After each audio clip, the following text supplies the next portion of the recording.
क्यों करते हैं भगवान विष्णु और पीपल की पूजा, इस विषय में हम आज आप लोगों को बताएंगे। हिंदू धर्म में अमावस्या का बेहद महत्व है। इस समय माघ का महीना चल रहा है, जिसे मौनी अमावस्या का जिक्र किया जाता है। तो चलिए आपको बताते हैं इस अमावस्या से जुड़े रोचक तथ्य। माघ मास की अमावस्या को सोमवती अमावस्या भी कहा जाता है। इस अमावस्या को दान पुण्य की अवधारणा से जाना जाता है। इस दिन मान्यता अनुसार अधिक से अधिक दान करके पुण्य कमाया जाता है। इस दिन किया एक भी दान हमारे लिए अत्यंत लाभकारी माना जाता है। किंतु इस अमावस्या से जुड़े कर्म कांड जानने से पहले जानिए इसका इतिहास। कांचीपुर में देवस्वामी नामक एक ब्राह्मण अपनी धर्मपत्नी धनवती एवं 7 पुत्र और एक पुत्री के साथ रहता था। उसकी पुत्री का नाम गुणवती था। ब्राह्मण ने अपने 7 पुत्रों का विवाह करके बेटी के लिए वर खोजने अपने सबसे बड़े पुत्र को भेजा। उसी दौरान किसी पंडित ने गुणवती की कुंडली देखी और ऐसी बात बताई जिसे जानकर सब चकित रह गए।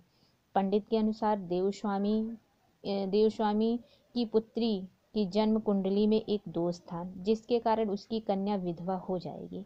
इस दोष का हल निकालने का जब प्रश्न आया तो पंडितों ने बताया, सोमा की पूजा करने से कन्या का वैधव्य दोष दूर हो जाएगा। सोमा एक धोबिन है। उसका निवास स्थान सिंगल देश में है। उसे जैसे तैसे प्रसन्न करें और विवाह से पूर्व यहाँ बुला लो। पंडितों ने ऐसी सलाह दी। तब देवस्वामी का छोटा बेटा अपनी बहन को अपने साथ लेकर सिंघल द्वीप के लिए निकल गया। सागर पार करने की चिंता में दोनों एक पेड़ के नीचे बैठ गए। जिस पेड़ के नीचे वे बैठे थे उसके ठीक ऊपर गिद्ध का एक परिवार रहता था। इस समय घोंसले में केवल गिद्ध के बच्चे थे, जो दोनों भाई बहन की बातों को ध्यान से सुन रहे थे। शाम होने पर जब उसकी माँ वापस लौटी तो उन्होंने भोजन नहीं किया। वे गिद्ध के बच्चे बोले, माँ, नीचे सुबह से 2 प्राणी भूखे प्यासे बैठे हैं। जब तक वे कुछ नहीं खा लेते हम भी कुछ नहीं खाएंगे।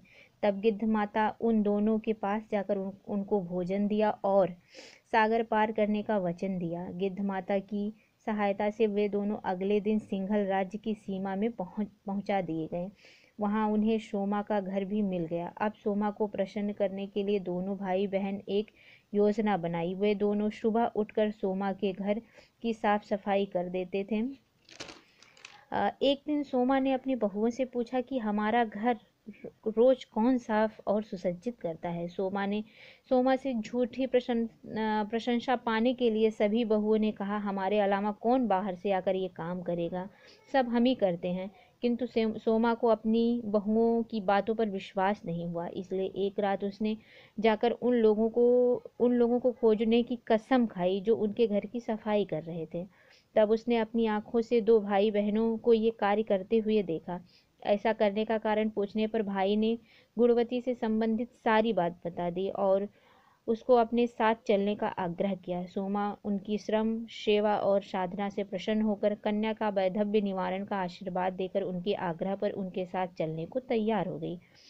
चलते समय सोमा ने अपनी बहुओं से कहा, मेरी अनुपस्थिति में यदि घर में किसी भी व्यक्ति की मृत्यु हो जाती है तो उसका शरीर नष्ट मत करना, मेरा इंतजार करना। फिर सोमा भाई बहन के साथ कांचीपुर पहुंच गई। दूसरे दिन गुणवती का विवाह कार्यक्रम संपन्न हो गया। सप्तपति होते ही गुणवती के पति की मृत्यु हो जाती है। सोमा ने तुरंत अपने संचित पुण्यों का फल गुणवती को प्रदान कर दिया। तुरंत ही गुणवती का पति जीवित हो गया। सोमा उन्हें आशीर्वाद देकर अपने घर चली गई। उधर गुणवती को पुण्य दान देने से सोमा के पति, पुत्र और जमाता की मृत्यु हो गई। सोमा ने पुण्य फल संचित करने के लिए मार्ग में पीपल वृक्ष की छाया में भगवान विष्णु की पूजा करके 108 परिक्रमा की। अंततः उसके परिवार के सभी मृतक जन जीवित हो उठे और सब खुशी खुशी रहने लगे। निष्काम भाव से सेवा का फल मधुर होता है, इस व्रत का यही लक्ष्य है।